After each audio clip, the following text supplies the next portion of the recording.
Hello, well, and welcome back to the League of Europe Season 5. This is round 11 of the Division 2 Championship, and it's coming to you from Spain, the Spanish Grand Prix at the Circuit de Barcelona, Catalunya, about to get underway very, very shortly. And to round 11, of course, about two-thirds of the way through the season now. So we're getting right up to the sharp end of it now. And as we head into the action tonight, which will be taken through, as it has been all season, by myself, Daniel Hogard, and alongside me in the commentary box, it is once again Mr. Aidan Carter. Aidan, how you doing, mate? I'm doing really well, thank you. Looking forward to, once again, another hopefully really, really great D2 race. And we obviously, like you say, come to the circuit of Barcelona Catalunya. And this track, it throws up a lot of different challenges, doesn't it? The tyre wear around this circuit is one thing that we're going to be talking about quite a lot this evening, probably to the point that it's going to annoy people. But we're going to be talking about it so much because plays such a factor. So that means that we might be seeing new people towards the front of the field this time around. Yeah, certainly. I mean, it seems like for the most of the tracks this season there has been a different pecking order. But of course, in the recent rounds, well, the championship has been back and forth affair all the way through. Recently, things have been going the way of one man, and of course that is Larkin, who has won a tremendous run of races. The last 3 in a row, 4 of the last 5, and he leads the championship by a hefty 18-point margin from QVR Packer. Matthew 40 P3, another 3 points back, so those 3 seemingly running away with it a little bit up at the front, and I'm guessing you're with me, Aidan. That seems to be, with just 6 races left to go, how things are going to remain unless someone has a major run from behind. But do you think anyone else can overhaul it? And do you think even Packer and Matt can chase down that lead of Larkin, which over the last few rounds is consistently being built up now, close to a race victory, but can the other two strike back? It's going to be really difficult. I think I fully agree with you in the fact now that I would say we do have a set top 3 in the championship just with the gap we've got between Matthew 40 and Falk, 3rd and 4th. I mean, we say that D2 is unpredictable, but the top 3 are so far ahead of the rest of the field, you'd expect of them to have dominated every round so far, but that's not been the case. But in terms of the other 2 championship protagonists, I think we're more likely to see Matthew 40 have a run at Larkin than Packer. I think Packer has done an incredible job this season, especially in comparison to last season. He really has stepped up his game in Season 5. However, if we're looking at raw speed and consistency across events, you've got to say Matthew 40 has probably looked the faster, if not the fastest person in this division. He just hasn't been able to really get the full results out of it every time. So if we are going to see someone chase Larkin, I think it's more likely to be Matthew 40. Well, we'll see if things are going to swing back, because the gaps, well, they are bigger than they were a few rounds ago. It's certainly still close enough for the guys behind to spring a surprise. And Matthew 40 has stood on the podium more times this season than any other driver. So he's got that going for him. He has got those 5 visits to the rostrum then. Both Packer and Larkin have been on the podium 4 times on any step of it. Larkin, of course, just with the 4 victories. Now we look towards, though, the opening qualifying session tonight here in Spain. And it is bright and sunny skies here in Catalunya, and so that is going to make things a little bit easier for the drivers out there on track. Full grit we have in front of us then. 20 drivers are going to take this on, and just like we've seen at several tracks throughout this calendar, could have that rather unique situation like we had in China, like we had in Singapore, where you could typically see 2 different qualifying sessions, people going for pole, people going for P11. Do you reckon that's how it's going to go down? Because that P11 spot with the alternate strategy available is very desirable, and a lot of drivers, I'm sure, will be gunning for that. Yeah, definitely. It is, like you say, like places like China and France, it's so crucial to get that, like you say, the second pole position really is really, really vital around this track. In terms of strategy, the soft compound tyres, they aren't as bad as at places like China, where obviously they die after about 3 or so laps. The soft tyres can probably run you to about lap 9 or 10, depending on how well you can control overheating on that front left tyre. Obviously, with the amount of long right-handers we've got at this track, it's so easy to overheat that front left tyre.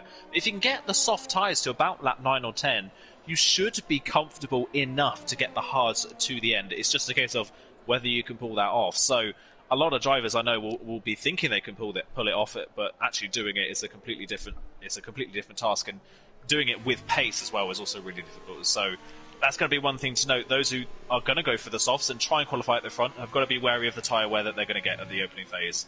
Certainly, I know for a fact they're going to be risking punctures in both stints. The question is, are they going to come to fruition? Let's see, though, what this track has to offer, what the drivers have to offer with our customary opening lap from QVR Packer over the line to kick things off and qualify. Let's see what the Alfa Romeo can do. Heading up towards the first corner, slightly downhill gradient, then onto the brakes, then through turn 1, maximise the width of the track, all commitment through this high-speed section. Now to turn 3, should be easily flat out. And these modern F1 cars take a tight line up towards the left-hand side and towards turn 4 into the first side, and 20.9 is the time then. The turn 4 continues to unwind then, right up against the grass as Packer pressing to the limit, onto the brakes again, into turn 5 then, running a little bit deep then, trying to brake as late as you dare then. King gives 6 and uphill into 7, and the rear tires can so easily get away from you here. Nice and clean though from Packer. Now into turn 9 then, is just a battle to try and keep it flat out. You daren't left off, and then opening the DRS yet again onto the brakes, heading into turn 10. Interestingly, Packer turning down that battery, turning down that ERS, and as he comes through turns 11 and 12, then he's going to open up the throttle, then be careful, make sure it doesn't step away. Now into the final chicane at turns 13, 14, a very, very big lock up there is going to push him off like then Packer struggling for traction as well, and through the chicane you sense the course has gone away from him.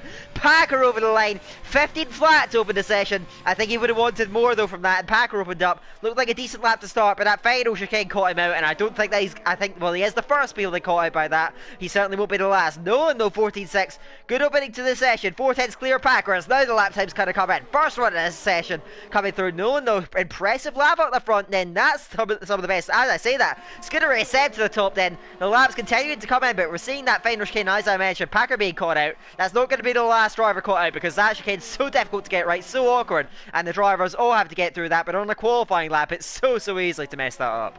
Yeah, one interesting thing to note there, Larkin braked before the start-finish line, so he didn't want to set a time, but look at Arcolo. Wow. A 14.1 already. That's a stunning lap time. Nico goes up into third place on a 14.6, as Matthew Forty goes even faster on a 14 flat. So Matthew Forty, third in the championship, right to the top of the pile at the moment. A brilliant lap time. I was about to say that there is just something about that AlphaTauri that seems to be really good for the drivers in qualifying. Doesn't matter if they're the full-time drivers or the reserves, they are able to get something really decent out of that AlphaTauri. Currently second and fourth. Assassin goes P3 in the Williams on a 14.1, so another good lap time from him as well in qualifying.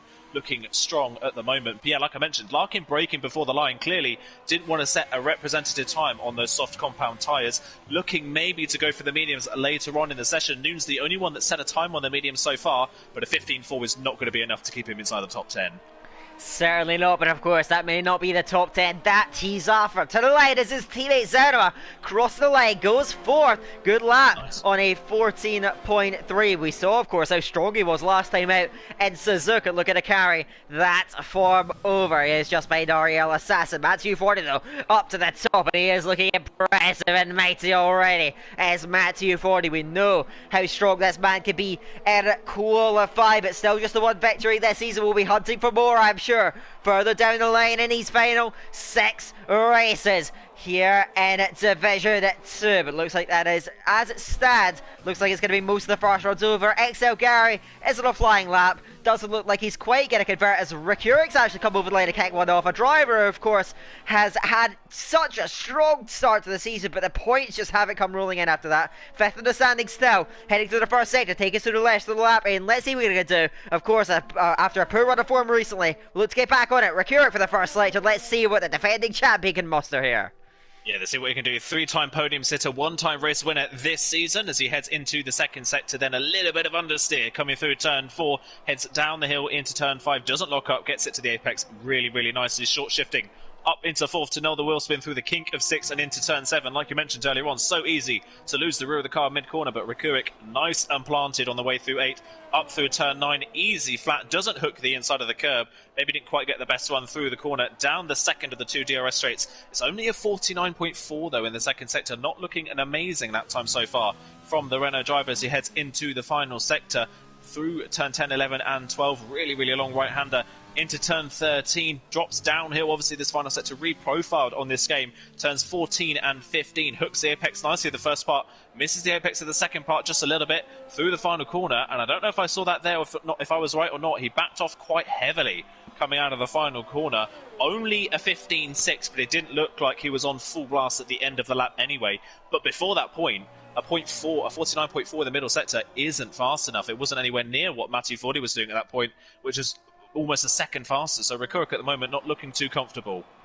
Yeah, and he hasn't looked too comfortable, really, since the third race of the season at Canada. He opened with 3 podiums, just hasn't been able to replicate that form. Ariel Ryan, comparatively much quicker through that middle sector, 48.7 to the first 2 sectors. Now, into turn 12, you can see again in a third gear, short shift to 4th, then into 5th then, as the car always tries to get away from you. Let's see how he navigates the chicane then, as he heads it into the third to last, second to last corner. Looks nice and clean. Through the eggs as well is Ariel Ryan. A couple of podiums to his, or just one podium to his name this season. He comes up to the lane as P5 on a 14.4. So he opened solidly, you have to say, for the Mercedes. A lot of drivers around that mid 14 point as it stands right now, and it's going to be interesting to see how many of them are going to commit to try to get into that top 10. So let's see how that stands. With currently Matthew Fordy up front, then the top 3, you have to say, pretty well clear. 3 qualifying specialists, but Matthew Fordy on that pole at the moment, looking comfortable. He's definitely looking for that top spot. But the question is, though, how many others are going to commit?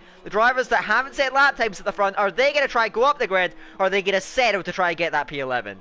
I think at this point, those that are on the soft compound tyres that have done anything less than a 1 minute 15 are going to have to go for the softs for the rest of this session. It's going to be nigh on impossible to improve on the mediums. Packer currently improving on his lap, 10th on the grid as it stands. Much better through the final chicane than he did on his first run. Doesn't struggle on traction on the exit of the corner either. Currently 10th. Where can he put himself on the grid? Crosses the line. 14.4 goes P6. A good lap time, but still not quite in that battle in the top 3 at the moment. They're still comfortably clear. Scuderia Seb improves now to go up to P4 in the second Alpha Tauri. TDB now goes 5th in the Alfa Romeo, a man that has been a little bit on and off this season but has great raw speed. Top 5 for him, so looking good for TDB ahead of his Alfa Romeo teammate for the time being. Yeah, good lap from TDB. Noon pulls himself just about in, a couple hundred shy then on a 114.3. Pretty tight at the moment, but we've still got a lot more to be seen. As Arcolo to the top of the timesheet. So the first man into the 113 is a 13.947 for the AlphaTauri man. So really good stuff from Arcolo. The qualifying master is again showing his prowess, and I believe he has the best average qualifying position in the entire league, and he is showing that through and through then. XL Larkin, interestingly, he didn't commit to a flying lap. Maybe he's not too confident about stretching a little bit further getting into that top 10, but he's backed off. Of course, 3 consecutive victories. Will be hunting for a 4th, but he's going to need some good fortune on his side because of the blistering pace of Arcolo, the blistering pace of Matthew Fordy, and several strong performances throughout the field as well is going to make things so interesting. Ariel Assassin having some pretty poor traffic then in that last sector. Hassan and Alfa Romeo to navigate big oversteer coming off the chicane and has to dive to the pit lane. So Ariel Assassin backs over that one, and we're unable to quite improve. Looks like that's going to be the majority of the second runs over. I think that was XL Gary just improving to 7th on a 14.3. Gary, who hasn't had the best of seasons, only 3 top 5 finishes, will be looking for a bit more, gets himself comfortably into the top 10. But it's that lower end of the top 10 that the drivers, I suspect, are not going to want to be occupying. It's Matthew Fordy now coming over the lane. Let's run through a hot lap then of the championship contender, who will be looking to try and reclaim that spot at the top of the timesheets. Heading it up towards turn 1 then. Gets it over onto the curb then. Shifting it 4th gear, then 5th, 6th, through turn 2. It keeps it nice and clean through the exit then. Feathering that throttle through the entry then. Hard through the exit. Let's see who the run is. Through the first sector, crosses the line, it's a 20.9, just up then by 600ths of a second. Takes it nicely through turn 4, up onto the curb then. Curb to curb action then, maximum went to the track and use for Matthew Fordy, the Dutchman. Now, out of turn 5, nice and clean now towards turn 7 and 8 then. Wants to run through the exit then. The car trying to get away from him. Nice and clean though. He keeps it steady. Turn 9 next up. Raid hooked up to the inside lane as Matty's pressing everything out of that then. And the result is he's storming the middle sector. 48.5. He can find more time in this last sector. It'd be a comfortable pole position. What does the Red Bull have up his sleeve here? He needs to try and get himself back in that championship fight after slipping back from Lorcan in the last rounds. Here he comes now, heading through turn 15 now to the line as Matt240 then opens up the throttle, opens up the DRS, the derating, but he's still pressing up to the line and narrowly he just pips him. 1,000th on the timing sheet on the telemetry, identical, the smallest of margins, and Matt snatches it from Arcolo, incredibly tight. And if that's what the middle runs had to offer, my oh my, what does the end of the session have in store then? Matt240 barely clips Arcolo, 2 qualifying specialists going at it, Arcolo though early in the session, so Matt240 going in front, but that 13.9 is far from safe. Matt holds full possession, but he's going to need a big last run to hold on to it. That is so close, literally the closest you can get to being on pole position for Matt240. Brilliant stuff. 1,000th of a second. Can anyone else get into the 113s? I wonder. Assassin on his lap, like I mentioned, hefty traffic.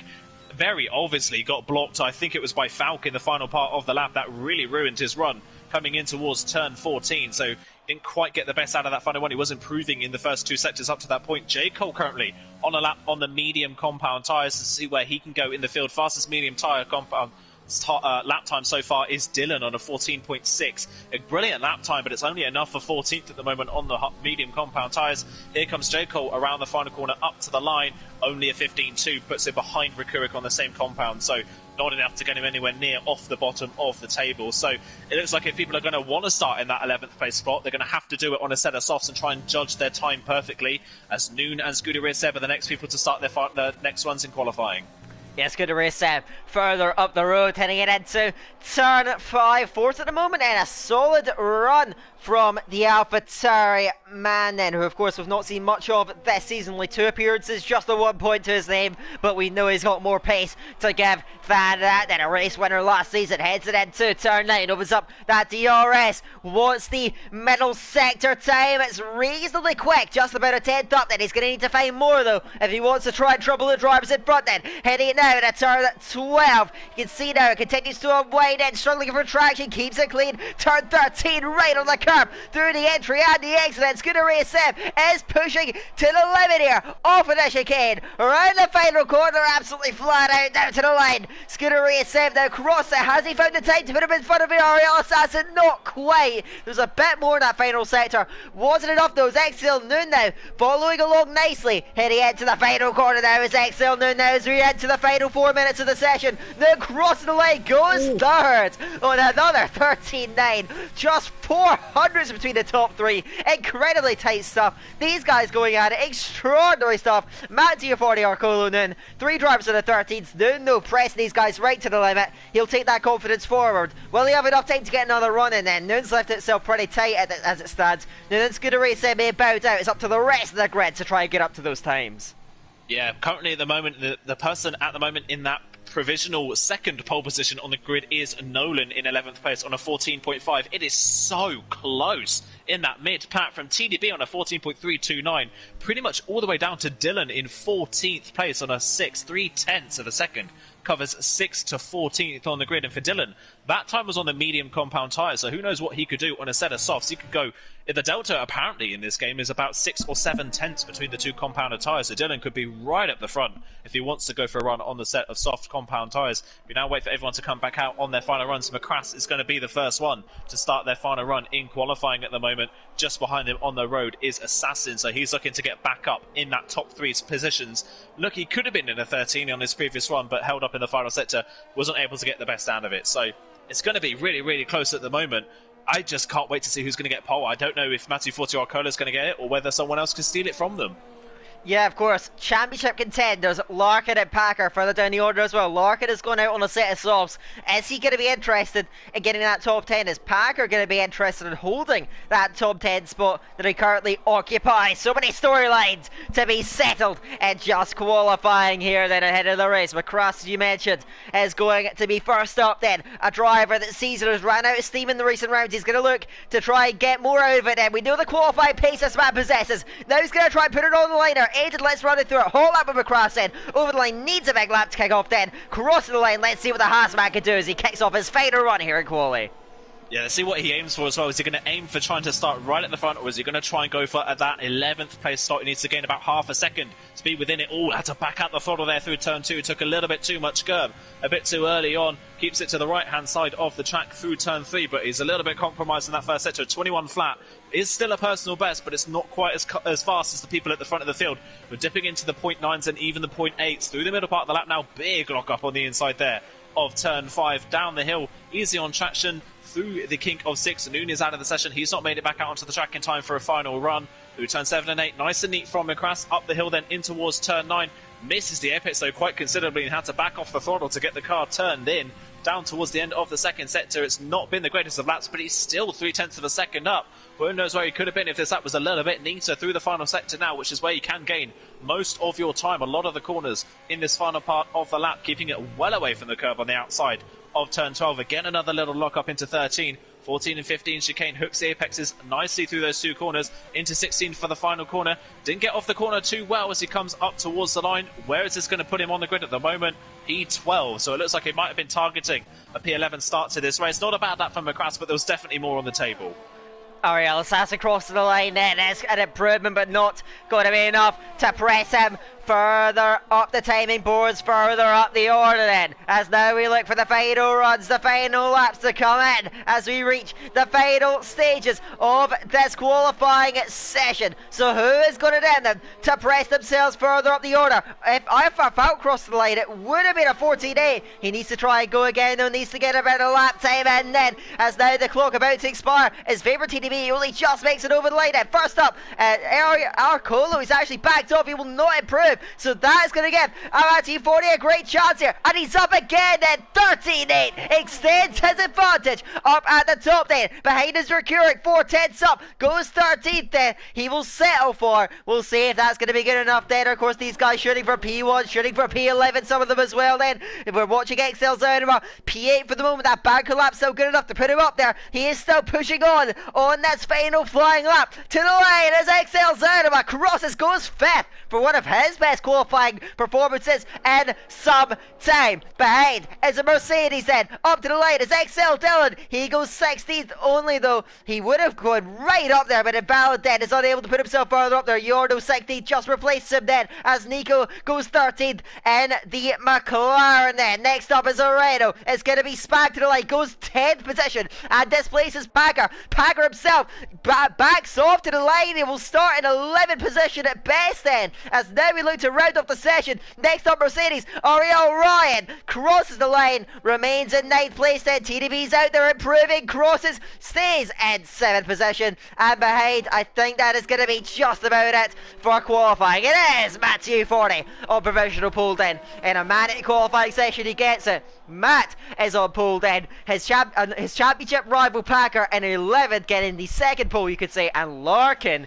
from last on the grid then. Not where he would have wanted, but remember the last time he started on last, it's going to be, well, that was back in Singapore where he ended up winning the race. So our championship contenders scattered across the grid. We've got a great racing prospect, slightly mixed up grid. Can't wait to see the race it produces. Yeah, incredibly close qualifying as well, all the way through. I'll run you quickly through the full qualifying order there. Matthew 40 on pole from Arcolo and Noon. Scooter Riz, Seb 4th from Assassin. Zalama, TDB, Gary Ryan and Spag. Spag probably, you've got to say, in the worst place on the grid for the start of this race, in 10th on the softs. That is not where he wants to be on the grid at the moment. Packer in that second pole position on the grid in that 11th place. So that is going to be one thing to note, that's played into his hands quite nicely. Nolan will be next to him on the grid ahead of McCrass, Nico, Rikurik, Falk, Yorno, Dylan, who didn't improve on his medium run in the end because of that invalidation, and the racing points of J. Cole and Larkin, both of them having poor sessions, not able to get further up the field. J. Cole only 19th on a 14.7, Larkin a 14.9, only 20th on the grid, last place for our championship leader. And I don't know whether that was strategy, but if it was strategy to try and go for 11th place, they misjudged the mark by quite some margin.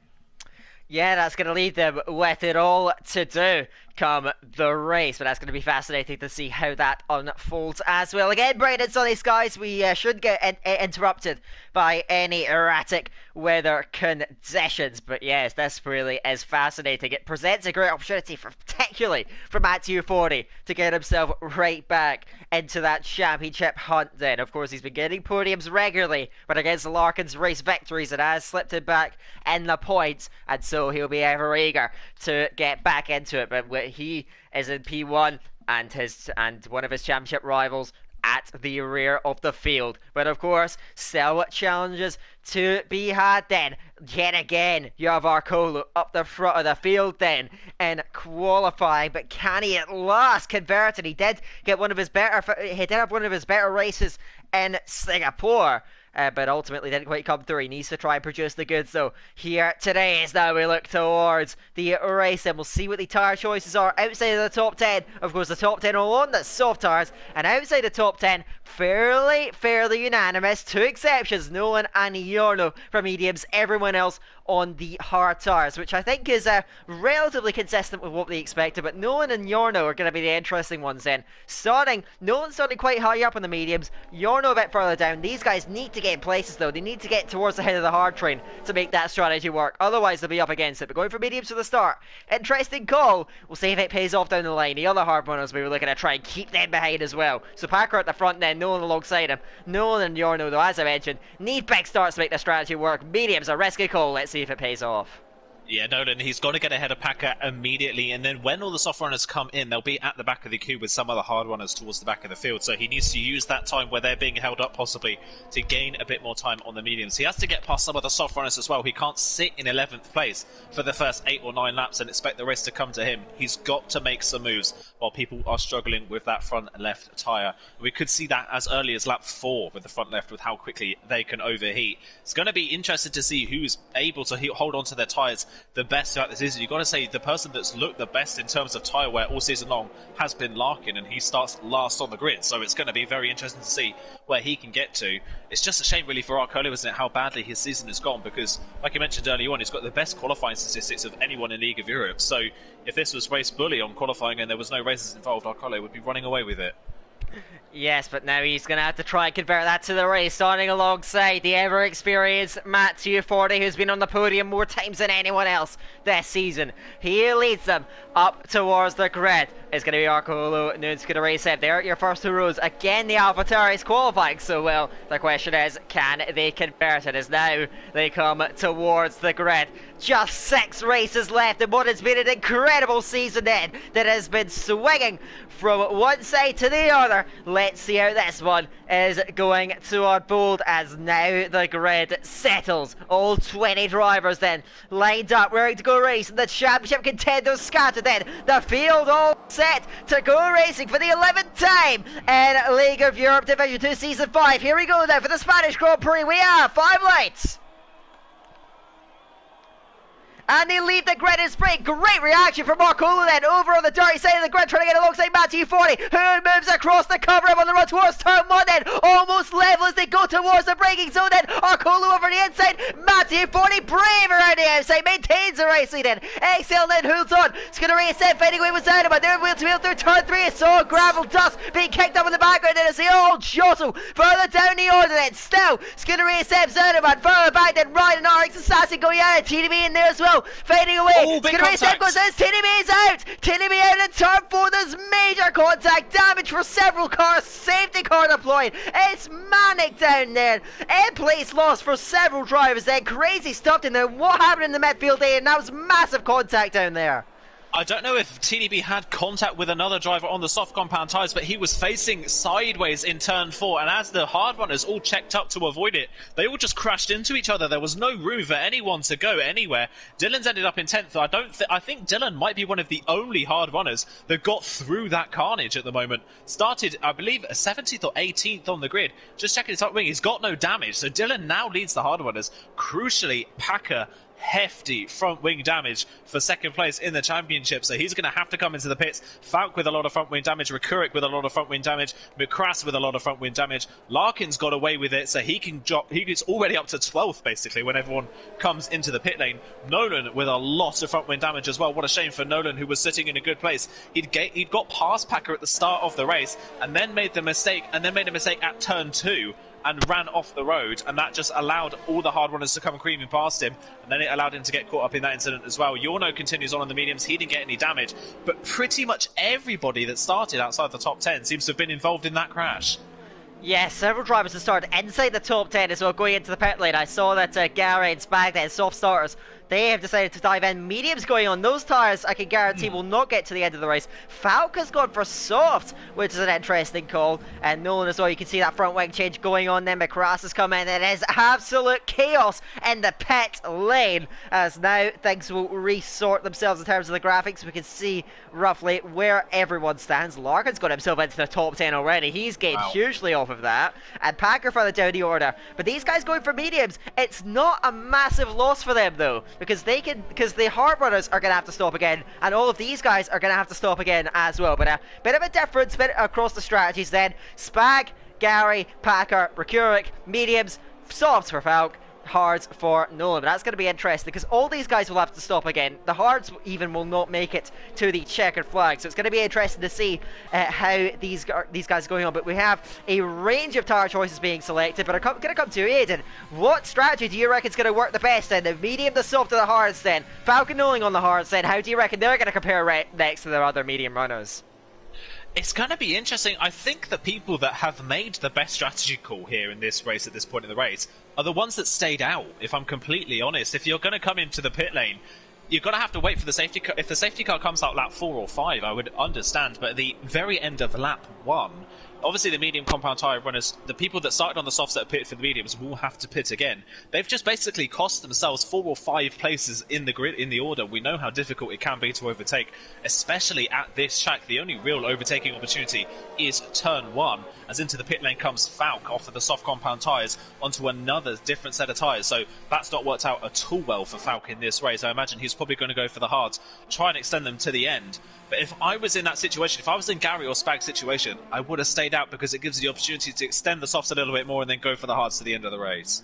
I'm not entirely sure if they had damage or not from that TDB incident. I'm not sure if they were in front of that at the time, but they may well have been forced into coming in. It does promote the top 12 now. They're the ones that haven't decided to make that dive, that dart towards the pit lane. They run up front then, but you can see that XL Dylan's got away very well though. He leads, and in fact it's him and Larkin then who started in 18th and 20th. They run at the heart of at the head of that train, and now with everyone in front of them still to pit, they have to pit as well, but they got a more, I'd say, reliable strategy. But what this also does though is amongst the top 7, they've been given a bit of a lifeline here, because a one stop is very difficult typically in a normal race from the soft tyres. But now they've had a bit of a saving grace here, because they can take those tyres through pretty easily. And all of a sudden, as I think Gary has gone off onto the safety car through turn 7, so the McLaren's gonna have to recover, and the safety car is in this lap. He's gonna have to get up to him. Gary going round that major error is going to get up to him, but that's a lot of track position loss. XL Gary, not what he wanted. He'll get through, but that's a lot of track position the McLaren man's given up. That's 2 races in a row now where we've seen 2 very experienced drivers spin under the safety car. That's incredibly bizarre to see. Gary now down in 19th place. By the way, just a note on the contact, it looks like TDB had contact with Assassin on the first lap, which is what caused the incident.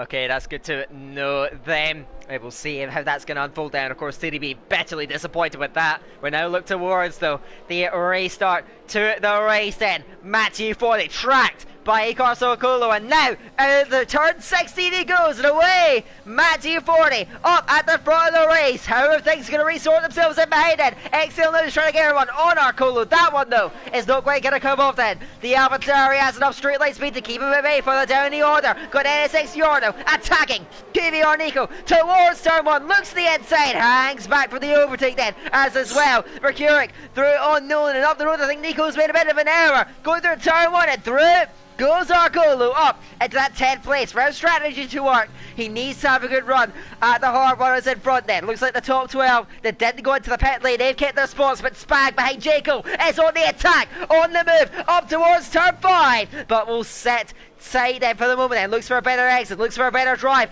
gets both those things, looking to the inside. Jaco will cover it off though still, up the road, Dylan on the hards, but unable to quite live with the soft runners in front. It is Matthew 40 leads Arcolo by a good margin, pulling clear at the front, so Matt's got away very well. Good safety car restart, Arcolo trying to go with him. Matt though, pole possession, stretching his legs up the front though. He's got a great opportunity here, but he's got to keep digging in then, because on this strategy he's not safe. He keeps going at the front then, keeps driving in front though, but all the soft runners still staying in formation. Dylan in front of Larkin for the back. Dylan's in a good position. All of these strategies now looking to converge. Spagdo on the back of Jaco, looking for any which way through there on the racing point. The gaps are getting to open then, as up the field Matthew 40, first lap of the race, moving clear, up at the front then. XL Nuno looking to attack Arcolo, not near enough at a turn 1, but Matt is flying up in front, nearly second clear already. Nuno's going to reset gaps opening up, so the AlphaTauri struggling early on then. Matthew 40 flying, if he gets on that DRS range, he is set, already 9/10 clear. Matthew 40 on it at the front then, looking to break away. If he can get that DRS range, he is gold as now. Cinema outside a scooter race there, breaks very, very late at 4, gets the move done though, but they've slipped back from the race leaders. Gap opens up behind Zanima, behind Nud, gap opens up behind Matthew 40, he leads by a second from Arcolo, charging away at the front. Matt's got out that DRS, he can control the race at the front, brilliant for Matthew 40, leads by a second, he's cruising away at the front. The question is, can he hold on to it? Matthew 40 though, great position, and with his rivals further down, this could not have got better for the Red Bull man.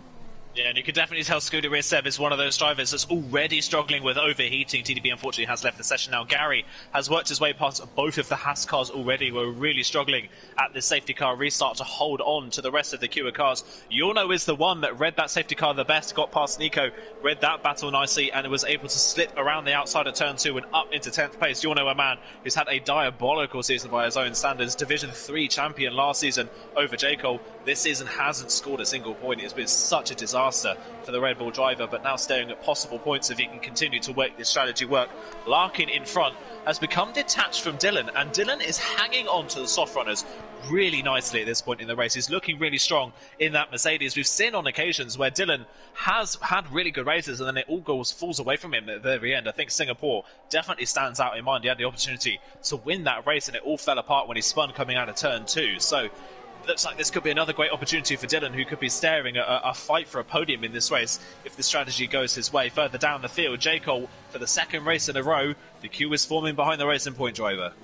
Yeah, Spag is all over him. He has been since the restart. DRS now active will present him that opportunity he needs to strike and fade away through. But Spag is well struggling with a bit of oversteer through at turn 7. He's dragging Packer and Mercuric with him. He'll look to try and help his teammate out, you suspect then, who runs in 15th place for the moment. But he's not quite near enough to Jaco. Just yet, but I think he's been tagged by Packer, yes, and they've come together then. So Packer away then, Spag going around, and there's controversy in the midfield then. Up the inside goes Nolan, they make wheel-to-wheel contact. Nolan sideways has got Gary around the inside. On the inside, McCross and the Williams and Haas now coming together. It is chaos down the back of the grid then, and it's all stemmed from Packer. Did he misjudge his braking? I was on board with Spag then. Spag tagged for behind an innocent bystander. Packer does get through the 13th place, but William Schure's reports on his head then. He gets through then, bittersweet though, and now this is turning on its head for Packer. Good starting position, but so far this race has been a nightmare for the Alpha so far.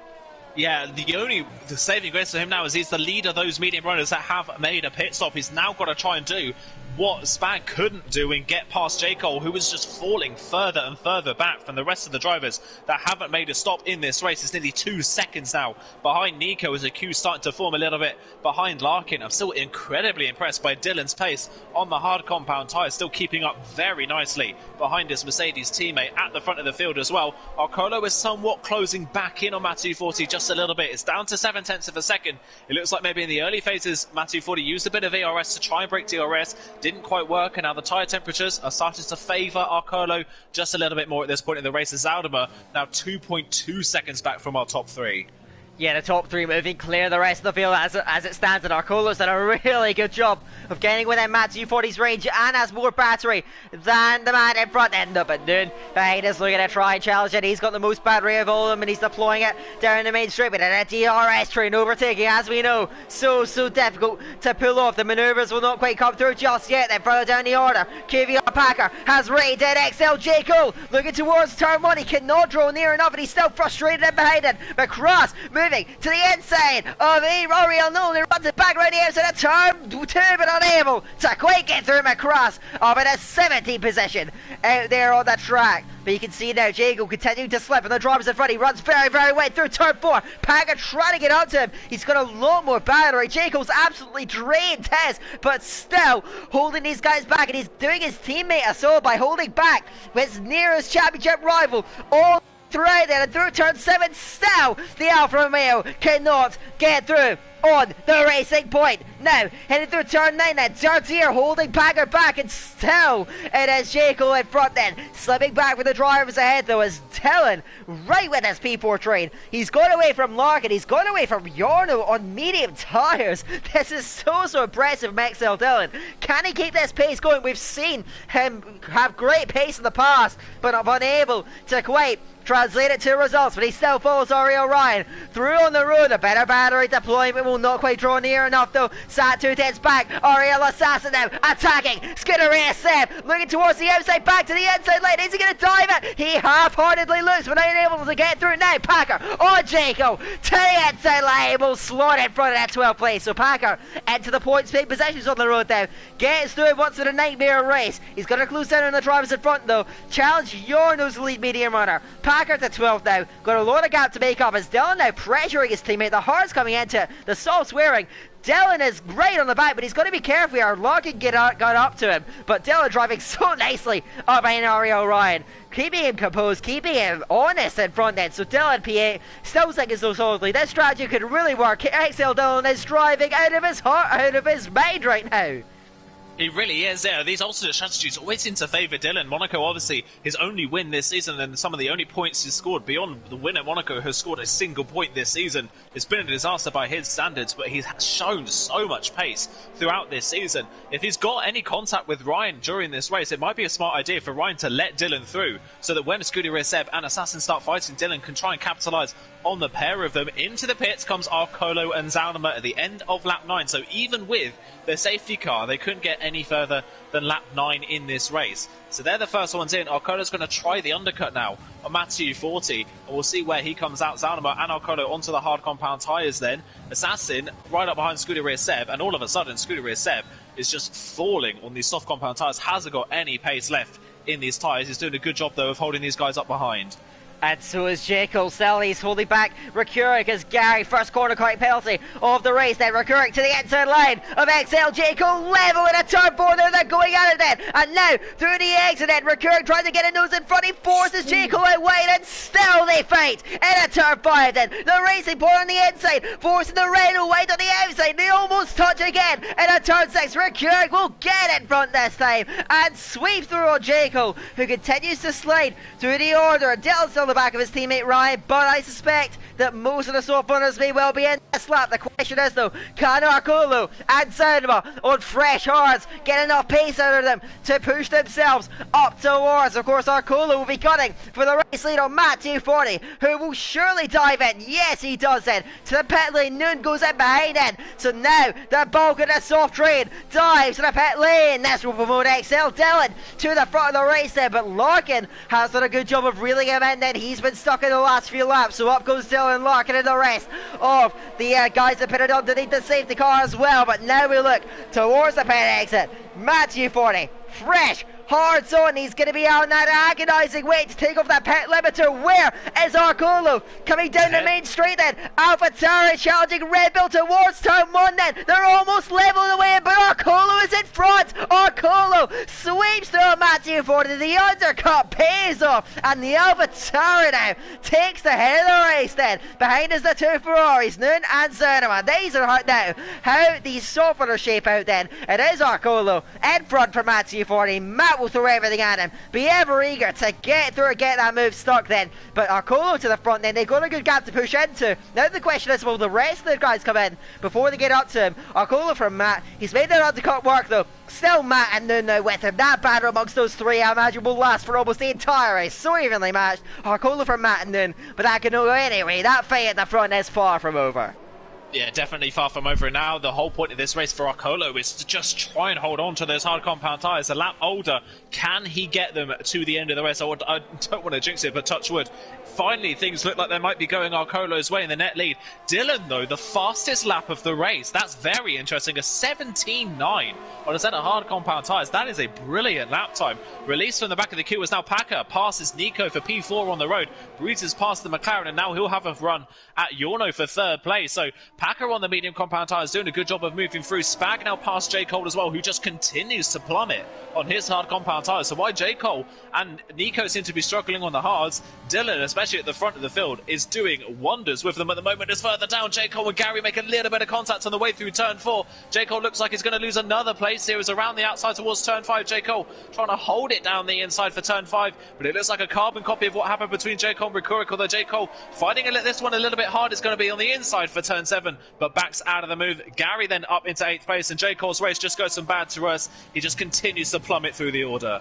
Now he's got IFR across, challenging up towards turn 10, and is he thinking about the move? Yes, he is! Diving dearly down the inside then! Is IFR across, then draws the level, and looks to try and go ahead through the exit, and fighting for the back as well. Nolan and Falk, through the exit, and on the inside is Falk, outside is Nolan. Through turn 12, there's nothing to choose between them, and they contact then Sape on the front wing, outside of turn 13, Nolan forced off the track, still giving it a go, they touch again, through turn 14, and off the track, the pair of them then. Falk getting the elbows out then, with Nolan chasing him all the way to his Packer, through Nolan up the main street, and Nolan right up against the grass, gets through an IFR Falk then, who in the end just couldn't keep him at bay. Packer now in front of Yorno. He's the leading medium runner there. Great stuff from Packer. Now he's going to chase down his championship rival Larkin in front, and Dylan. Dylan's pace so impressive. He's dropped Larkin yet again. He's in a world of his own in these hard runners. Larkin just cannot live with it. XL Dylan flying as Falcon Nolan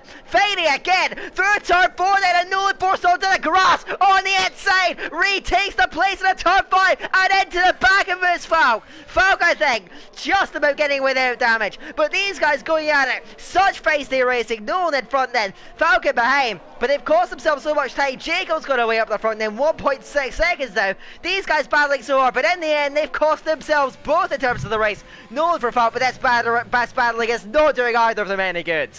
It's a brilliant battle, but like you say, it's just waste of time really for these two, who are going to have to pit again in their race. They're just costing themselves seconds they don't need to do, that they need later on in the running order for them to be competitive at the end of the race. It's just not happening for them for the time being. J. Cole already dropping out of DRS range of the medium runners. So bizarre to see, is Packer now the fastest lap of the race. He's flying on the medium compound tyres. But all the medium compound tyres now, 11 laps old, they're getting towards the end of their life. And still J. Cole just can't keep up, as Gary now breezes past back in towards turn 1 and is up into 7th place. And Falcon Nolan once again going at it, but this time Falk gets past well before turn 1 and is up into 11th place. Arcolo and Matthew 40 are catching these guys hand over fist. They've halved the gap in 2 laps between themselves and Nolan. So this queue of cars is going to be right on the back of the queue of cars, running for 3rd place at the moment, and that is where this race might turn on its head for Arcolo and Matthew 40 and Noon. If they can't get through this pack of cars in front before they all start to come into the pit lane, Dylan and Larkin could be sitting pretty. But like you say, it's almost like a carbon copy of Monaco, and there's something about these hard compound tyres that Dylan just absolutely loves.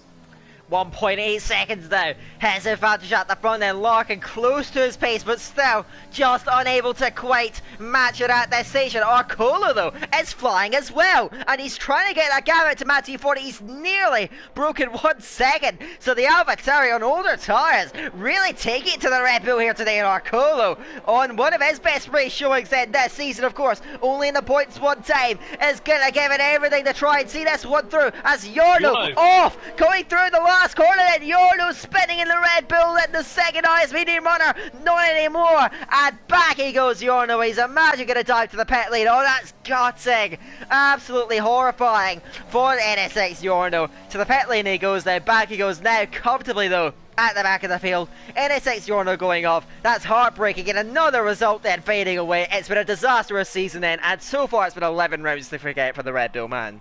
Yeah, it is such a shame for Jarno, who was just so strong in Division 3 last season. The battle between him and J. Cole very comfortably went Jarno's way, but just coming into Division 2, and J. Cole has easily had the measure of Jarno this season. It's just been such a shame for Jarno to struggle this much. Looking at the front of the field, Dylan continues to extend that advantage. 2 seconds now is the gap over Larkin, and Dylan is actually faster than Packer, so even Packer on the medium compound tyres can't keep up with Dylan at the front of the field. Packer, though, crucially for him, has pulled away pretty much from the rest of the medium runners. The fact that he got past Nico has actually played quite nicely for him, because Rekurik, Gary, Spag and McCrass are all just kind of stuck at this point in the race behind that McLaren that they're going to have to pit earlier than anyway at this point in the race. Arcolo is now within DRS range of Nolan. What could be crucial for Arcolo's race is if he gets past Nolan, and Nolan isn't overtaken by Matthew 40 in the process as well.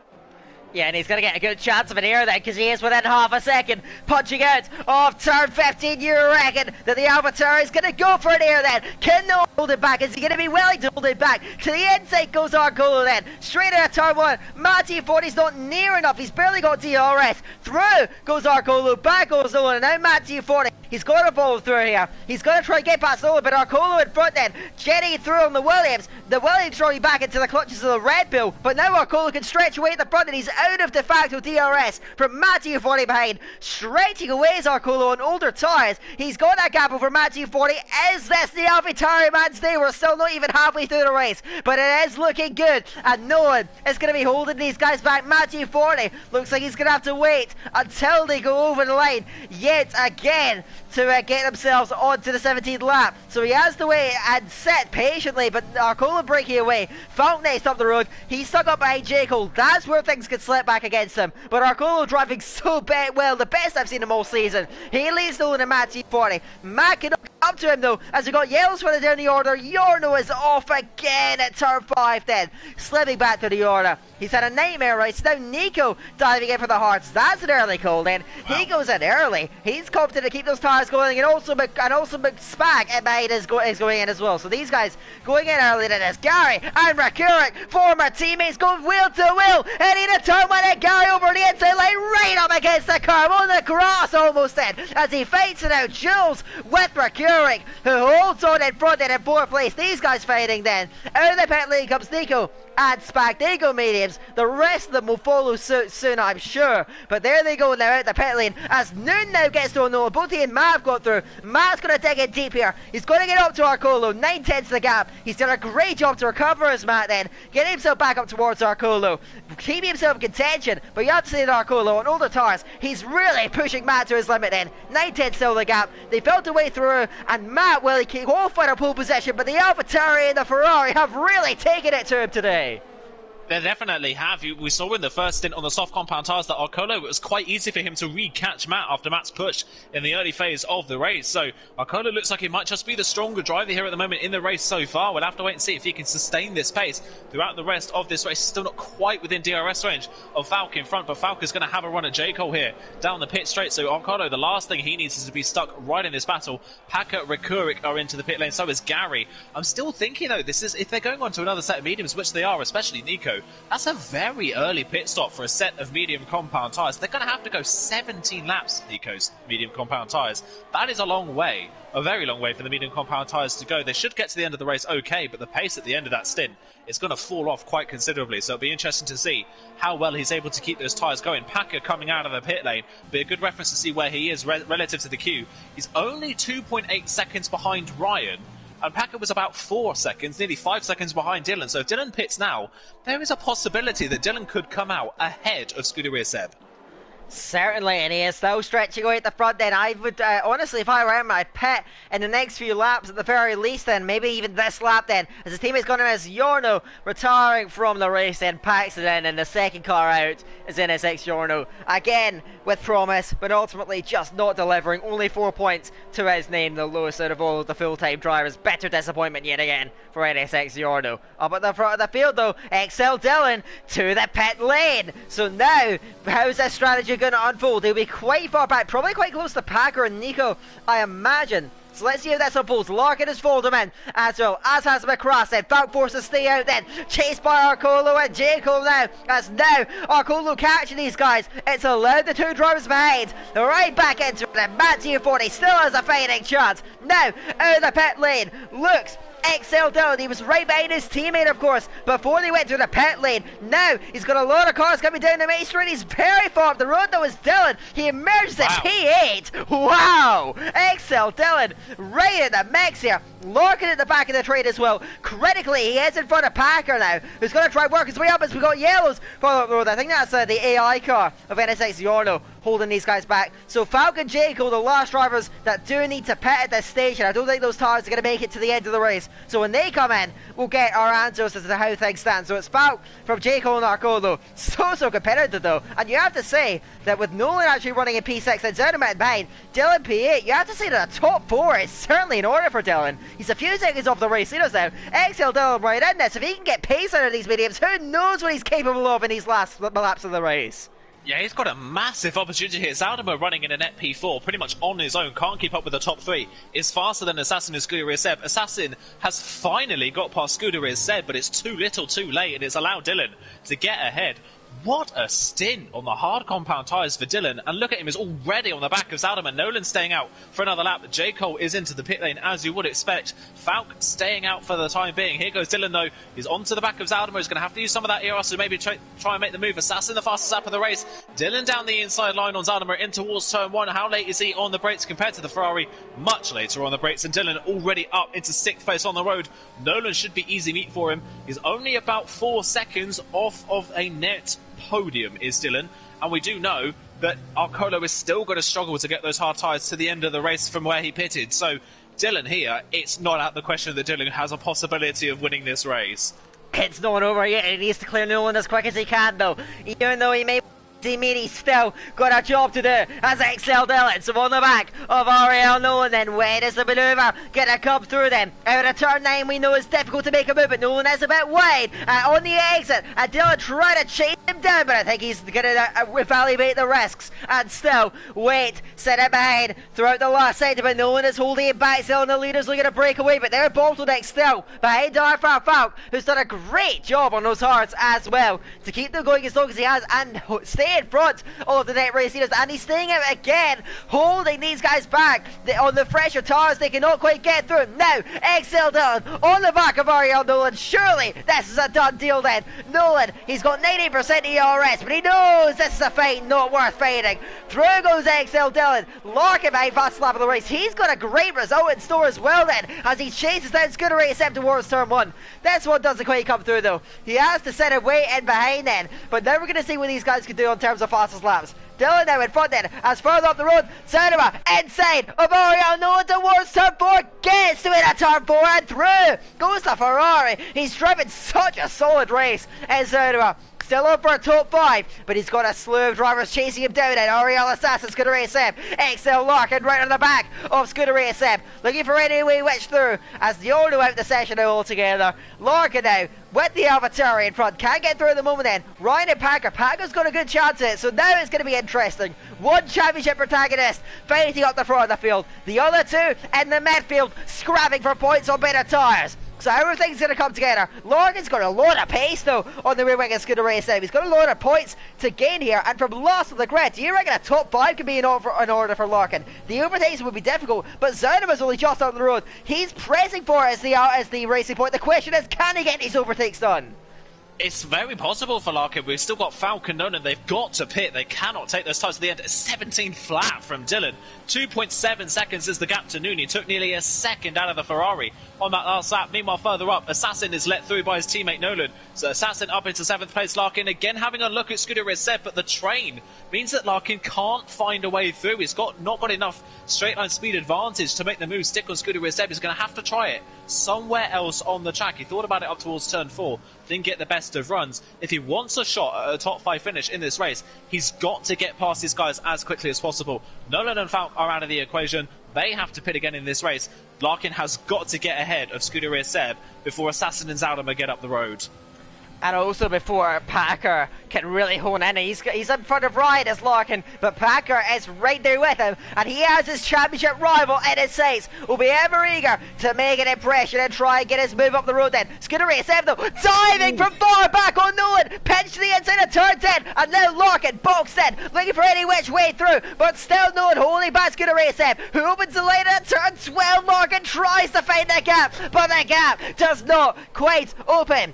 Ryan right there with it. Packer eager for a way through the old check up, heading through the chicane then, as now Scuderia Seb on Nolan, still sat in there as Nolan going for the impossible strategy here as they run it now down the main straight then. Scuderia Seb on the back of Ariel Nolan to the inside line. The Williams driver squeezing into turn 1, but Scuderia Seb throwing the inside. Spectre on Nico further down the order as now Nolan oversteer to the inside as Larkin. He gets the manoeuvre done. Now Ryan slipping through into turn 3. Can Packer get a move done as well as the Williams man is swamped here. QVR Packer to the inside. Better wheel to wheel contact. Can he find a way through Nolan, who still fights it round the outside inside of turn 5. Nearly forces Packer off the track and remains at P11. So a big blow to Packer's chances of challenging Larkin up the road. Larkin now has a clear run at Scuderia Seb. The gap's open up as Packer looking to the inside. Surely not heading in to turn 9, but he sat right underneath now. Is Nolan going to defend this one? They head up towards turn 10. Packer looks, he dives late then on the brakes. They make wheel to wheel contact in the end, and Packer forces Nolan off the track then.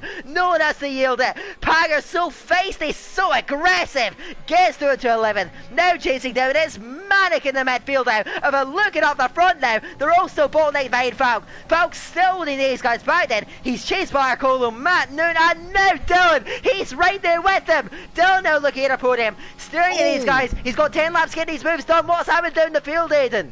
Arcolo going for a move around the outside of Falk at turn 1, got the door slammed firmly in his face. He had to back out of that to avoid an incident, but it's so bizarre. Arcolo just can't find a way past Falk. Falk, on 22 lap old hard compound tyres, is doing a stunning job of holding pace. On the opposite end of the spectrum, Nolan on the same age of tyres is just plummeting through the field. But all this has done, this means that all of these drivers, Arcolo, Matsu40 and Noon, have been battling so hard.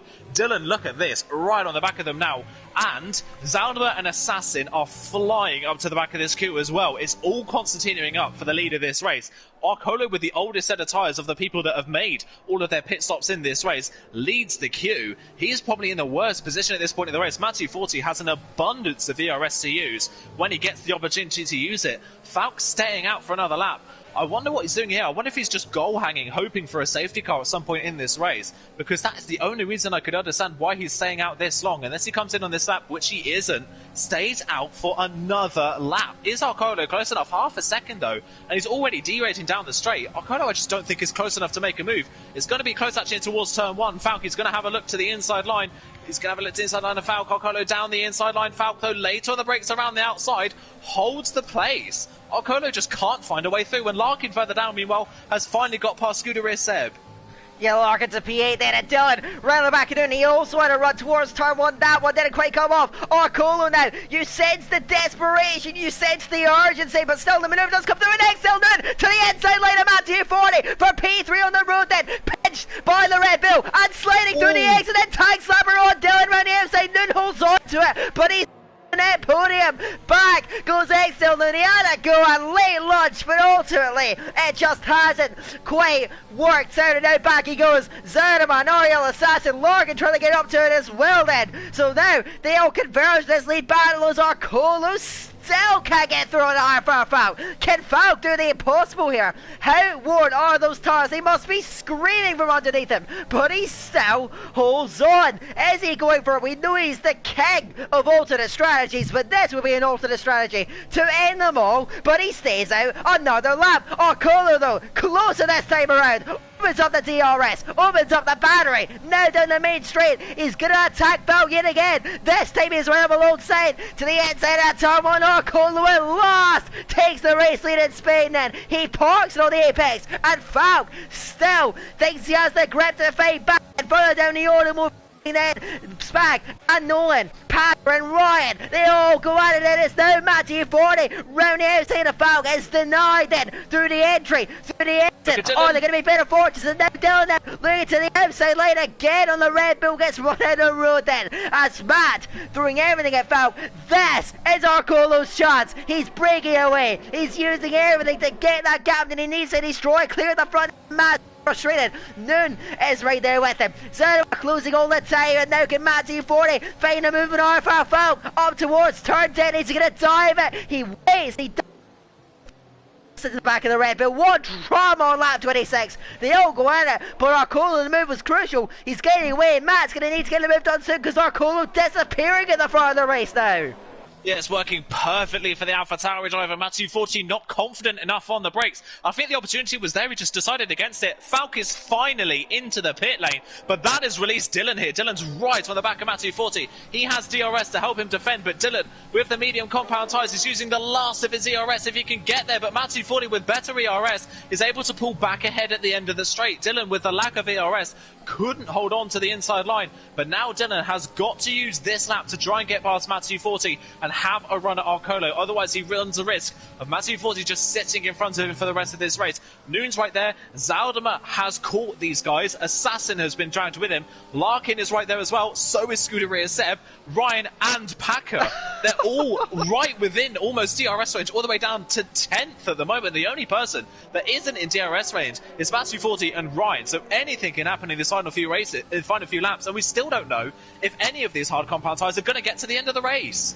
It is a nail-biting finale we have in store here in Spain. There's up at the front Arcolo then, doing everything. Matthew 40, you mentioned an abundance of ERS he had. Now that has gone, but he has a good enough advantage over Dylan, whose medium tyres are also past their best, but they should comfortably get to the end. The same cannot be said for the hard tyres underneath of Matthew 40. Dylan's so aggressive over the chicane. He knows that if Matt gets back in DRS range, his chances of winning this race are slashed down, and he's still throwing everything at it towards turn one. He's gonna attack that Matthew 40 under pressure down the inside of Excel. Dylan, this is so critical, and Dylan is through remarkably. He gets past Matthew 40 from so far back down the straight. Packer on Ryan gets to the ninth then, trying to salvage any points he can get out of this race. He's in front of the Mercedes. Dylan now in Arcolo. Game over for the race. When can Dylan do it? Arcolo at the front then.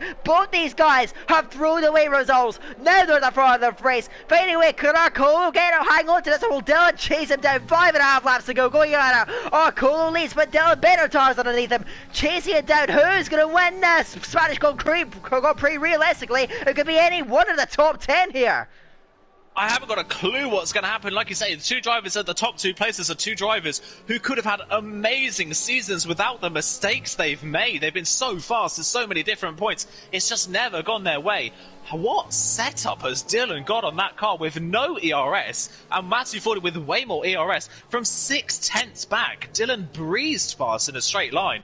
What wings is he running with that Mercedes? Because that car is incredibly fast in a straight line. He's already nearly broken DRS to Matthew 40, who's once again back under pressure from Noon, who's caught these guys back up nicely. Packer did pass Ryan on the previous lap, but he is now 1.7 seconds behind Scuderia Seb, and with no ERS, so Packer's running out of time to make anything happen in this race, as is Larkin, who just hasn't been aggressive enough on these medium compound tyres, stuck in 7th place behind Assassin. Falk, the fastest lap of the race, is further down. Rekurik passes Nico for the last points paying position, and Rekurik on hard compound tyres that he pitted for at the same time as Nico. So now the medium tyres of those drivers, or the people that pitted from mediums to another set of mediums, they're starting to lose pace at the end of this race. Yeah, that's certainly working against them at this stage. Then Nico falling out of the points, both McLeod's out of the points. McCrass doing everything to get up towards it, but ultimately I don't think the move over is quite going to come through on XL Gary. But we have to look towards the front because Dylan with NDRS region Noon really throwing everything at Matt 240. He is still so eager for that podium, which he has not picked up since the 4th round of the season at Russia, where he took the race victory. He's given everything he's got. Dylan is faster than Arcolo, but not by much, and Arcolo still has a fighting chance up at the front end. Will he get DRS? Well, Dylan, over the line he does not. No. He just slipped back by thousands, and now that gives Arcolo one less lap to worry about them. Noon trying to get up to Matt. He's got more ERS for the moment. Larkin on the back of Ariel Assassin doesn't look like he's finding the moves that he needs to in this DRS train building up then. Now Scooter Race in behind. He's lost out then. Packer in behind then. Trying to get up to him. He's losing pace. And the mediums is now Dylan with NTRS comfortably now. If he can hold up for the rest of the lap, he'll have a go though. 3 laps to go in the race then. It'd be a fairy tale win for either of them. Arcolo and Dylan, you sense with Matt slipping back. He's getting a miracle himself then. Arcolo and Dylan at the front then. Matt slipping back. Is this the fight in the front end? Can anyone else stop these two now in the top 2? It looks like it's a 2-horse race at this point in the race, unless Noon can find a way past Matthew 40. Matthew 40 dropping out of DRS now gives the Ferrari driver another opportunity to try and get up into that 3rd place. Matthew 40 coming into this race had a massive opportunity of gaining a huge amount of points on Larkin, with Larkin being last on the grid and Matthew 40 taking pole position. Matthew 40 here, it's possible he couldn't finish on the podium. Larkin would only be losing at this point in the race about 7 or so points. It's not a big loss as Zaldama makes a big mistake into the chicane there. And Assassin might be thinking about having a go at Zaldama late on in this race. Dylan's on the back of Arcolo. Arcolo's struggling for ERS. Is Dylan going to be close enough to the AlphaTauri for turn 1? It's going to be a late move if he can. Arcolo moves to the middle of the road. Dylan's going to have a look around the outside. Just didn't have enough straight. Matthew 40 and Noon though, side by side. Matthew 40 holds it around the outside, but Noon is gunning for that 3rd place. Noon could smell a victory if the top 2 start fighting. He's got to get it done now though, and he's chasing them anti-40, late to the inside of turn 4, the door firmly shut by the Red Bull driver, but the tyre's falling away, the battery falling away. He's doing everything he can, but now not so much more pace in the top 2 disappearing now. XL Dylan now, honing in an Arcolo, 2.5 laps to go, and this is the jewel at the front of the race then. Arcolo, a season of heartbreak, is this his day? Dylan, a season of frustration besides one race, is this his day? They lead by 1.8 seconds and Zaldama off at turn 9 then, and the Ferrari then, and a great race he's driving, thrown away in an instant. Zaldama shockingly out in Spain, and that is heartbreak for the Ferrari. Ferrari had such a good haul of points in hand. Zaldama now out and slipping down the field here in the Spanish Grand Prix. Dylan is just about as close to Arcolo. 2 laps to go. 4 10s, 3 10s, down the main straight. Dylan though out of battery, so is Arcolo, who covers the inside line on the penultimate lap. He cannot get through. Larkin now on Assassin to the top 5. Larkin now on the recovery from last to 5th then. That's brilliant stuff from XO Larkin. He runs P5 then. Dylan doing everything at Arcolo, but Arcolo so far has replied to everything the Mercedes has thrown at him. 1.5 laps to go. Can the AlphaTauri hang on for the Mercedes chasing him down to the flag? It's going to be a nail biter right to the line. Arcolo from Dylan, but can he hold on? Dylan's giving it everything. 4 tenths to the gap, but Arcolo's seen everything off. Can he do it for just 1.5 laps more? He's got just enough pace in hand, and Dylan is reaching the end of life on those medium compound tyres. This is where we saw the likes of Nico and Gary start struggling earlier on at this age of tyre life, but Arcolo as well. Really old hard compound tyres. What a drive from both these drivers. Arcolo, though, you can see, bit screwy coming out of turn 10. He's losing traction at the rear of the car. His tyres are going to be screaming at this point in the race. Larkin also has an opportunity at possibly even beating Matt in this race, depending on what happens on this last lap. Noon is still right on the back of Matthew 40 and might have a run. Dylan this time around, coming out of turn 16, it's the same gap as it was last time around. A yellow flag, that's Packer.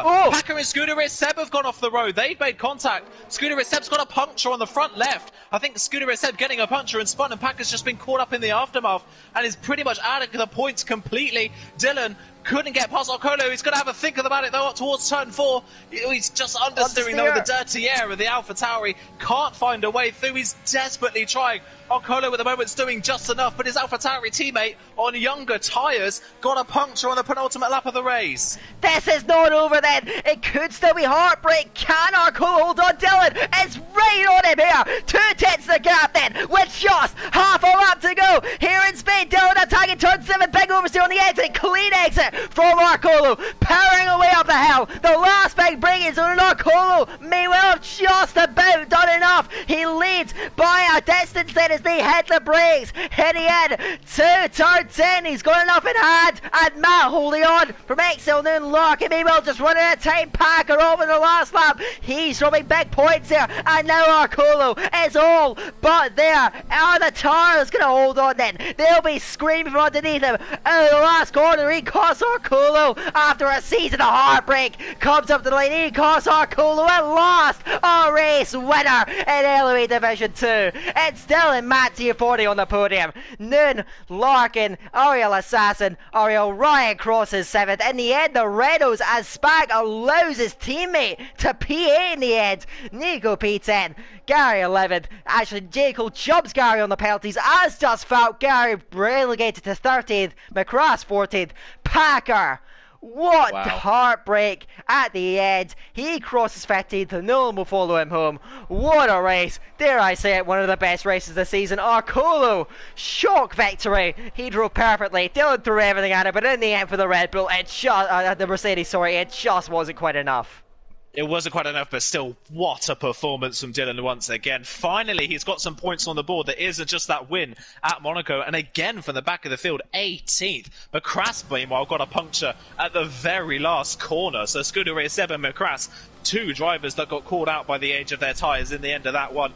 Arcolo did just enough to hold on. Dylan, understandably, with the driver of the day with the most amount of positions gained from the back of the field.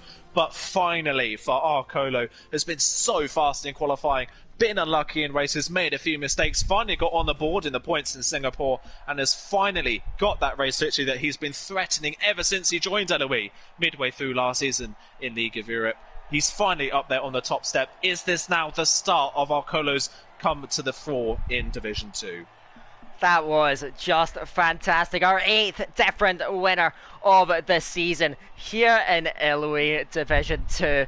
In terms of this season, MMA Slash, Rakurik, Matt U40, XL Noon, XL Dylan, XL Larkin, QVR Packer, and now Ecos Arcolo joins that illustrious list from Dylan and Matt on the podium. Well, I imagine we'll get all these guys in to get their thoughts after a stunning action-packed race all the way through then. And wow, I am quite lost for words, to be honest, after that one. Arcolo, Dylan, Matt, Tier 40. That is your podium. That is your race. One of the best of the season, without a doubt in my eyes then. And a fairy tale winner in the end with Arcolo. Hopefully, we do get him in for the interviews. Cracker all the way throughout then. Strategies converging. That was a thriller. And if that's what Spain had to offer, 5 rounds to go. The championship tied is but not by much. I think Larkin will be happy to have rescued that. Matt T40 a podium, but I think he would have been wanting for more. Yeah, I definitely think he would have been wanted for more as well. But the one problem in the championship now is Packer. That is a disaster for Packer in the championship. Second at the moment is going to be overtaken by Matthew 40, and the fact that Larkin was able to score decent points from that race just compounds the issue, unfortunately, for the American, who is going to slip back quite considerably now. That's going to be quite a hefty margin between himself and Larkin, who will still lead the championship going into the next 2 rounds. And we know that the next 2 rounds are tracks that Larkin does very well at. So that is going to be a real shame for Packer, and you've got to say for Packer as well, it was a good recovery drive after what happened to him at the very start of the race, but at the end, that is just pure bad luck that he got caught up in an incident of Scuderia Seb spinning after a puncture. Nothing really Packer could do to avoid that.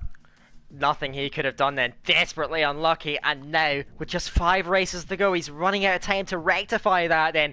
Let's not start talking about a 2-horse race just yet, but that is certainly how things are looking towards it. We are now joined in the commentary box by our 2nd and 3rd place finishers then, and hopefully this is another wholesome interview just like the one in Monaco with you guys. But I guess we'll start with the first man to join the party then, XL Dylan, and as we do get a race winner in as well, that's fantastic to see. We'll hear from all you guys in due course. But starting with you, Dylan, you fought your way through then. After qualifying in 18th, did you have any faith you could work your way up the field?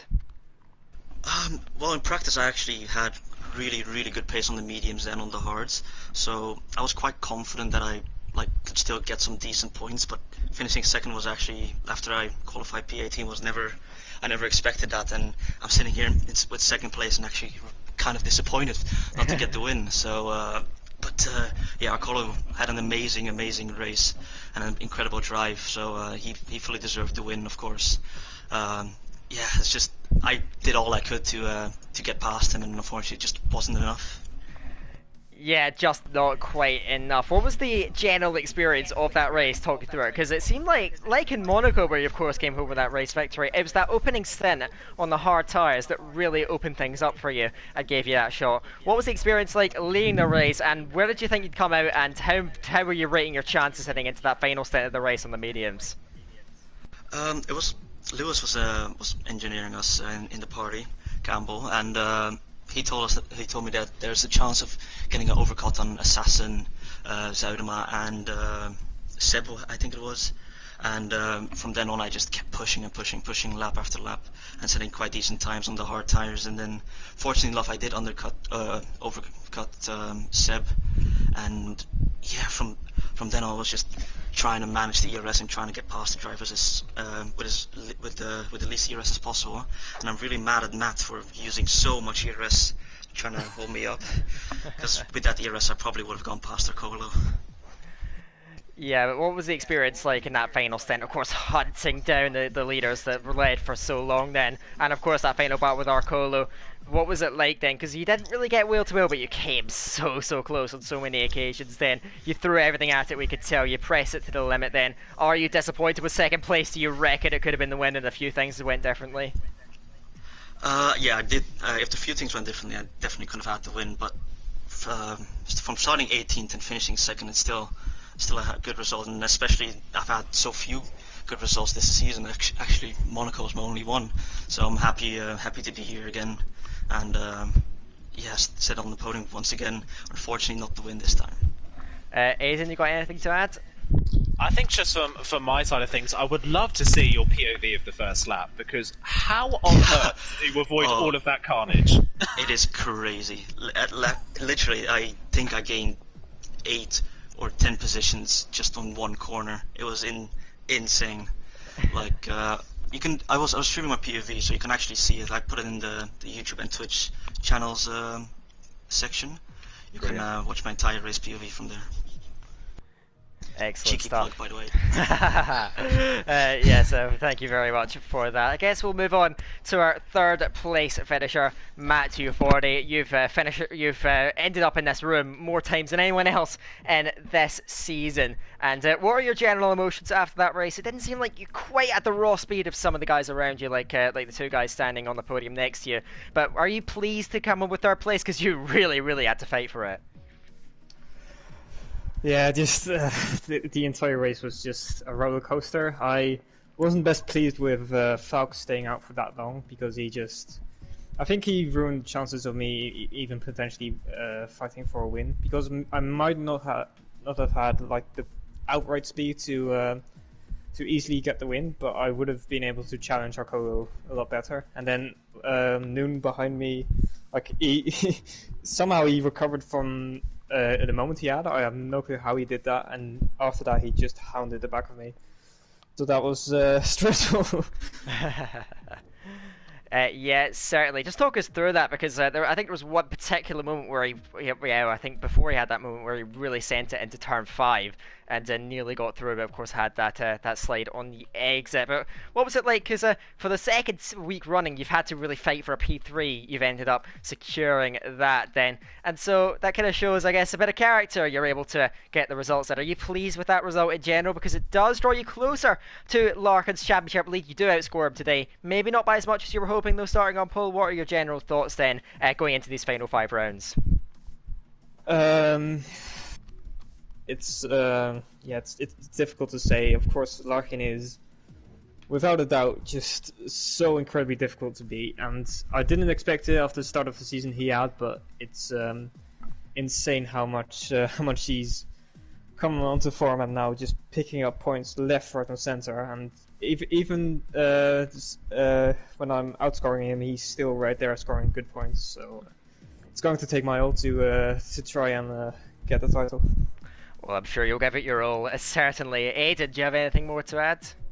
I think just looking forward to the next round. I think, if I'm not mistaken, it's at Bahrain this time next week. So, how do you feel about Bahrain? I think we know from past experience that Larkin is pretty strong at Bahrain. How do you think your chances are for that track?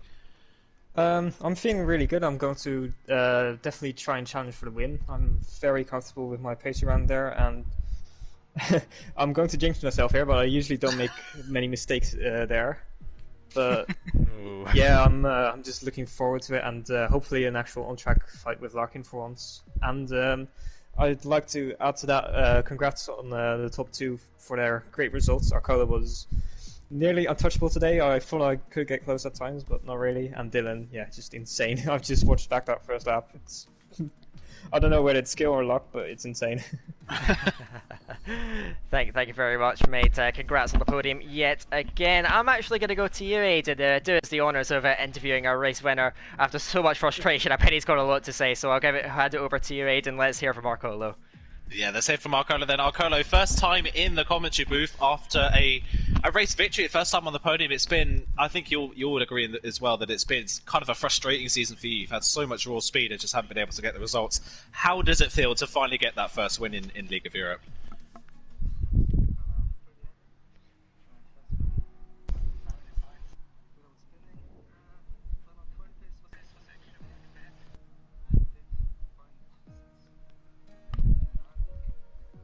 Blimey. Disappointed with the second place on the grid. I think just goes to show your raw speed so far. I think we mentioned it on the stream a couple of times that you do have the best qualifying stats of anybody really in League of Europe, no matter what the division. So now that you've got that first win under your belt, how has that boosted your confidence for the next rounds coming up?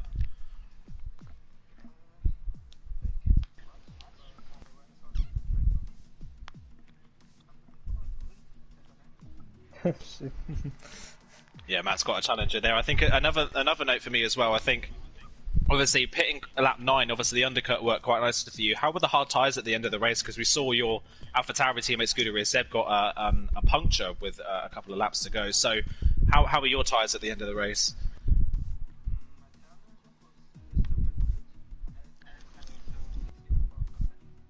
Wow. Brilliant stuff. Well, we were hyping it up, whether you were going to make it to the end. It looked like you made it to the end quite comfortably. Dan, have you got anything else you want to add? Yeah, I just want to ask you about how tense those last few laps were. Obviously, you had Matt breathing down your neck the entire race, and Dylan, of course, challenging further down the line. Were you confident you could keep Dylan behind? Because he got close very often heading in towards turn 1 especially. So how nervy were those last few laps? Or were you confident you could just see it through at the front? Yeah.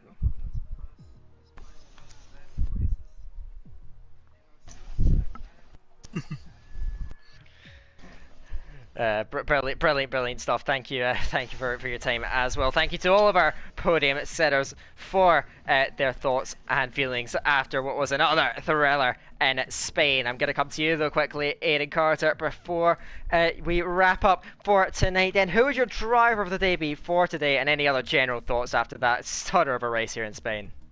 Oh, it's really hard to decide driver of the day because there's obviously so many different candidates. But I think driver of the day for me is going to have to go to Dylan. I think just once again the hard tyre run that he had at the start of that race made his race completely. I think just goes to prove the difference between really in pace between Dylan and Larkin is what made Dylan's race and what ultimately cost Larkin the opportunity of a podium. So that hard stint alone at the start, I think, qualifies Dylan for me as driver of the day.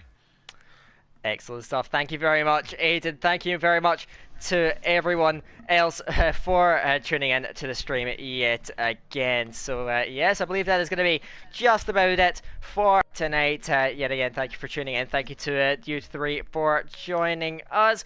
And yes, I believe that is just about going to be it. Be sure to tune in next week, 10 minutes past 8 UK time, for the Bahrain Grand Prix. I'm sure that is going to be another thriller of a race. I know that one member of this party would definitely say that the race was a bit of a personal favourite of theirs. But yes, I think that is going to be just about it for tonight. Thank you once again very much for watching, and until next time, we'll see you later.